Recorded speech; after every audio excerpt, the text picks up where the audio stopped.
18 जून 2026।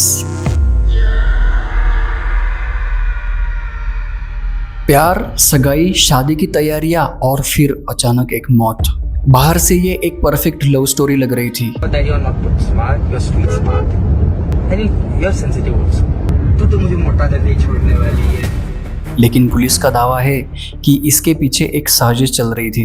ये केस है केतन अग्रवाल का। सूत्रों के अनुसार चेतन और सिया एक दूसरे से प्यार करते थे।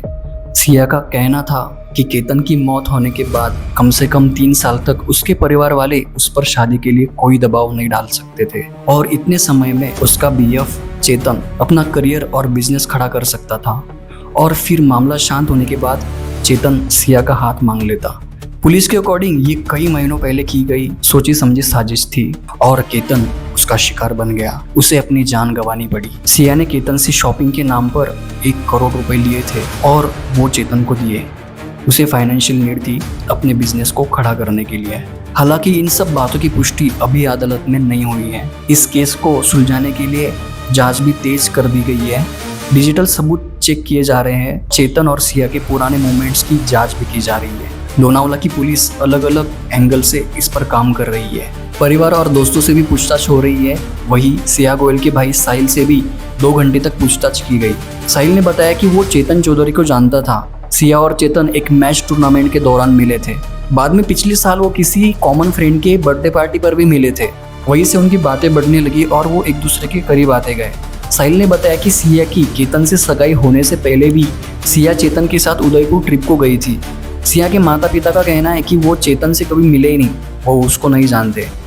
चेतन को आप जानते थे? चेतन चौधरी सिया का फ्रेंड? मैंने आज तक उनको देखा तक नहीं और कभी मेरी बात भी नहीं हुई। ये मैंने स्टेटमेंट में भी लिखा है कि मैंने चेतन को कभी देखा नहीं और आज तक मेरी उससे कभी मुलाकात नहीं। और सिया के वकील का भी कहना है कि चेतन सिर्फ उसका दोस्त था और मीडिया में सामने आने वाली बातें अभी सिर्फ जांच का हिस्सा है। जांच पूरी होने तक किसी कंक्लूजन तक हम पहुंच नहीं सकते। पक्के सबूतों के आधार पर ही भारतीय कानून भी आखिरी फैसला सुनाएगा।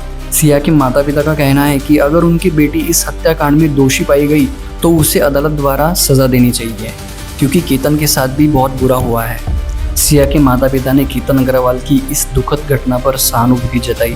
केतन जी बहुत अच्छे लड़के थे और बहुत पवित्र थे। उसके साथ जो ये हुआ है वो बहुत बुरा हुआ है। भगवान किसी दुश्मन के साथ भी ऐसा काम नहीं करे। अब 3 जुलाई तक चेतन और सिया को पुलिस कस्टडी में रखा जाएगा ताकि इस मामले की सही से इन्वेस्टिगेशन हो सके, क्योंकि सूत्रों के अनुसार अरेस्ट होने के बाद चेतन और सिया भी एक दूसरे पर आरोप लगा रहे हैं। चेतन ने यह कांड करने से पहले 10 घंटे अपना फोन बंद रखा था। उन्होंने अपना चैट डेटा भी डिलीट कर दिया था। पुलिस अब उस चैट डेटा और सारे डिजिटल एविडेंस को फिर से रिकवर करने की कोशिश कर रही है ताकि उसकी कड़ी ठीक से जुड़ सके और सच सामने आ सके। चेतन और सिया ने बड़ा शातिर प्लान किया था। चेतन लोनावला तक पुणे से 90 किलोमीटर स्कूटी पे आया था। सिया और चेतन ने ये पहली बार ही कोशिश नहीं की थी केतन को मारने की।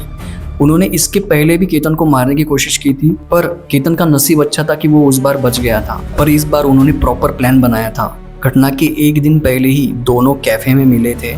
वहीं उन्होंने सारा प्लान डिस्कस किया कि कैसे केतन को धक्का देना है, कहाँ से देना है, फिर वहाँ से वो गिरने के बाद बचना नहीं चाहिए।